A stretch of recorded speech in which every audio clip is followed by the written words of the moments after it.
Telugu Desam party రాష్ట్ర అధ్యక్షుడు Palla Srinivasarao YCP నేతలపై తీవ్ర స్థాయిలో ధ్వజమెత్తారు. పులివెందుల, ఒంటిమిట్ట ఓటర్లు కూటమి అభ్యర్థిని గెలిపించేందుకు పూర్తి స్థాయి సన్నద్ధంగా ఉన్నారన్నారు ఆయన. ఇందులో ఎటువంటి అనుమానము ఎవరికి అవసరం లేదన్నారు. వైసీపీ అరాచకాలను తెరదించుతూ ఈ ఎన్నికల్లో ఓటర్లు తీర్పునివ్వనున్నారు. పూర్తి పారదర్శకంగా ఎన్నికల నిర్వహణ జరుగుతుంటే తమ అరాచకాలు ఎత్తులు సాగడం లేదని వైసీపీ తీవ్రంగా మొదలుపడిపోతుందని ఆయన ఫైర్ అయ్యారు.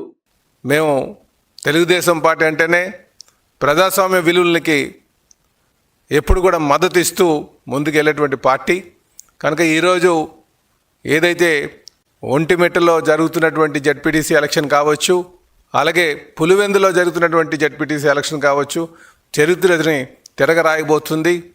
ఈరోజు ఆ రెండిట్లపైన కూడా తెలుగుదేశం ప్రజాస్వామ్యబద్ధంగా గెలవబోతుందని చెప్పి ఈ సందర్భంగా తెలియజేస్తున్నాం.